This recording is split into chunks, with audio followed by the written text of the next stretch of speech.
Bucks game, round 2. It ended quite predictably, but the Wizards love to do that thing where they have a spurted comeback, and by the time that they get to winning time, they've run out of energy, and the other team's opposing stars pretty much finish the job. And that was what happened here. For the first quarter, it was competitive. For the second quarter, it started to get out of hand. And by the third, everyone, except for the two teams, because they still had one more quarter to play, had thrown up the white flag. Because it was just like, oh, oof, ouch, owie, my bones. Watching this team willingly is a painful foray at times. But hey, we do it because we like the Wizards. Positives was that, Rui remained consistent with his aggressiveness despite the return of Beal and Bertans. He still had a positive effect on this game when the comeback started because the team was kind of simmering, kind of struggling, but not really doing anything. And Rui kept it going throughout the quarters to try and help the comeback until it came to within 5-4, and then they went back down again. But Rui, happy to see him look like a legitimate third option. It's only been, a couple games, so again, obviously you want to see this continue, but this kind of deflating loss after being so close to winning last time probably does not help anyone's confidence. Russell Westbrook, did Russ things, got a bunch of assists, scored at points in time, helped spur the comeback as well, and he did have an awkward fall at one point, so I'm hoping he's okay, because that didn't look good, but he came right back in, so dude's a superhuman. He's literally broken his face before and just started dunking on people after. He came back a day later. It was crazy. So he's probably fine, but hopefully, he stays fine.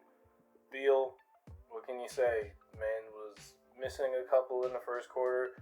Slowly but surely, over the point of the game, he went from simmering to boiling and just kept it rolling. And it was, it's Beal stuff. He had a nice little move that put Chris Middleton in the spin cycle and then dusted him off with a 3. And I was like, okay. I mean, we were down 19, but I'll take it. So, yeah, those guys are players of which you want to see continue to do well. You want, really, it's Rui, because Russ and Beal, like I've said before, no commodities. But the bigger problem as far as this team is that when they go down in the way that they do, these kind of comebacks don't really feel like they're genuine. And I mean, by all technical accounts, it happened. The Wizards came back from down 30 or 25 or whatever. And, you think hey, maybe they can make some of this. But maybe it's just me as a Wizards fan, but I've become so incredibly numb to them even getting close because it's okay, so they're either going to run out of energy or they're not going to play defense, or they're gonna find a way to fold when they have a chance. And it's unfortunate because you look at the defense and it was at one point the Bucks were hitting threes and Giannis was getting in the paint whenever he wanted, and if the penetration didn't work, all they had to do was move. And that's another thing, Bucks are really good. They're a really good team, so it doesn't surprise me. It would be surprising if the Wizards beat the Bucks because the Wizards are not as good. But with the Bucks, their offense was moving around. At first quarter, it was Lopez. It wasn't, it wasn't the Lopez you wanted as a Wizards fan. You want the Robin Lopez to go off. But his brother, who's better, was going off. And you're like, oh, God. And going from Brook Lopez to eating us in the post to Chris Middleton hitting this dude's jump shot, stupid smooth. He can raise up over anyone because he's just that perfect height for a wing where he can kind of get his shots up almost anybody. And it was just, magnificent play by him. You've got, obviously, two-time MVP, Giannis Antetokounmpo. Anytime he went in the paint, because for some reason, Scott Brooks thought it was a great idea, and Scott Brooks' ideas are always dangerous, but Scott Brooks thought it was a great idea to put Russ on Giannis, and I'm still trying to figure out why. because Rui was doing a good job of actually forcing Giannis to pass the ball out and making it difficult for him to get comfortable in the post. Things that you would reward by finding a way to not get Russ switched on him. But no, we were just straight up having Russ be the guard against Giannis. And why? But then I realized asking why is a foolish errand. So then I stop myself and I go, right, I know who the coach for the Wizards is. And what sucks is I know that ultimately it's not all of his fault. This team has significant roster deficiencies that don't allow it to survive any kind of injury. And the Wizards have been down pretty bad without Thomas Bryant, who was a great, at the very least, great scorer. He hustled on defense, and he was really improving from what he had become when the Wizards first acquired him as kind of a throwaway in a trade. Like, he was improving a lot. So his injury definitely did make it more difficult for the Wizards to compete, and it has been very apparent because it's something I think about when the other centers on the team are getting like demolished. Because other than Rui, Alex Len, Giannis gonna dunk over him or speed past him. Robin Lopez, same exact thing. Those guys are perfect in certain situations, and typically those kind of players are good off the bench, but maybe not your first guy off the bench. And it seems like the Wizards employ a lot of those guys, presumably due to the fact that they can't really afford beyond like player development, which they also suck at. They can't afford to get guys that can be more than that, or can be consistently relied upon. Because even how Neto has seemingly overwhelmed his stay at times, where he has a game that he plays well, and it's like, oh, maybe, and I've said it a billion times, like, he should be the first guy off the bench. And if Ish comes back from his quad and plays well, it's like, cool. But just the same running of these guys who are only really good in spots and not actual, consistent time. Obviously you save that for like 6 men of the year types like Montrezl Harrell or Lou Williams, or even Emmanuel Quigley type guys that are really good off the bench. But these guys on the Wizards, they feel like they are pieces that would be like a 7th or 8th player. And so then you naturally would go, okay, so if these guys aren't the starters, right, then naturally running them in the way that the Wizards do is not going to make it any easier. But at the same time, the Wizards don't really have any options, affordable one-time fixes. There's not really a immediate solvent for this season. I think Wizards fans have just come to accept that nothing is going to change until the offseason.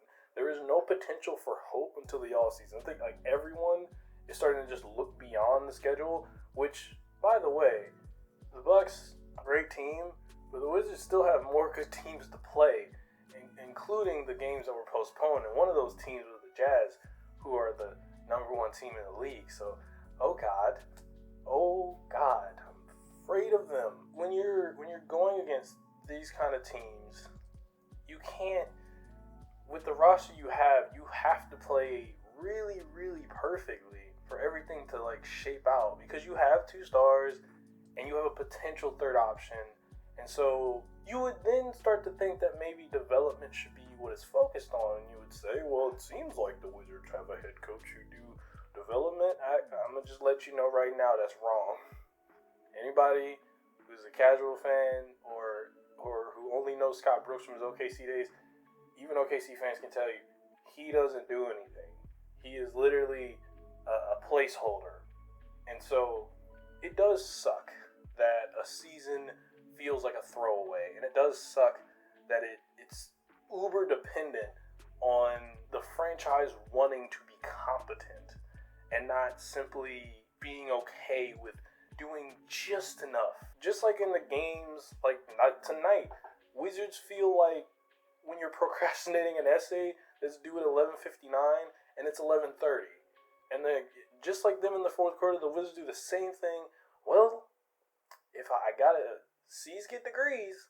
And so it's like, I feel like with the Wizards, if Brooks just makes the playoffs somehow, or if they're just like close, they're gonna use these inane excuses to sort of paint this picture of, oh no, Brooks just needed a fully healthy team and coronavirus. They're gonna use that, and that's that's what I worry about. So I hope that I have to hope, and I feel like other Wizards fans just have to hope that in order to maybe potentially be better, I'm not even gonna think about contention. I don't even want to sniff contention right now.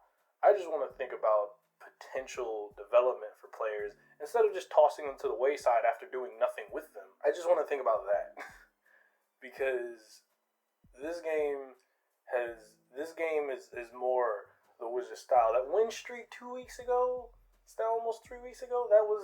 It feels like it's more and more of an anomaly rather than a truth. And when you mix in roster deficiency and you give a coach that is a terrible strategist and has zero kind of clue on how to make anything happen beyond kind of spamming the same thing and hoping it works and only really changing things if he feels like he's on the hot seat or something, you put these two elements together, you're going to get like cyanide, and it's just toxic for the Wizards fan base, which again, it's a fan base, and you want to care about your fan base, but you also want to care about the product on the floor so that your fan base can be happy. So I'm not trying to sound like a Karen or nothing, but I would like to speak to the manager of the Wizards. You need to be doing a better job. So yeah, it just comes down to that. It would be more fun to be able to pull out like what the Wizards could do over a game-to-game basis, but this current roster is just, you have to play like Beal, Rui, and Russ have to be on, and they would have to need something from the bench, and I don't think they really got anything tonight, which is unfortunately consistent with like how they play. It's like, even if you got a defensive center, if you still have the same coach, it doesn't matter because the coach is going to do something. He's going to play defense in some manner. So I'm not even disappointed. Like, I'm very apathetic about the current state of the Wizards. I'm just thinking, like, as far as this season goes, there's no quick fix, there's no Gorilla Glue, there's nothing that could help them stabilize beyond consistency. And the only thing they seem to be consistent at is doing these comebacks and then kind of sputtering towards the end because they used up all their energy on the comeback. So I'm not sure. I'm not sure. The other thing that I've seen recently is people making these trades. The Wizards' assets, quote unquote, are so depreciated, and also the cap space, it just doesn't work without having to get rid of these valuable pieces, because really beyond Rui and Denny, there's not much that you could take from the Wizards and say this guy can contribute on a chance. Like, they would have to be willing to this like teams that have pieces, like people have been talking about Vucevic and Aaron Gordon and Andre Drummond, and I'm just like, no, and no. We can't. The Wizards can't afford them.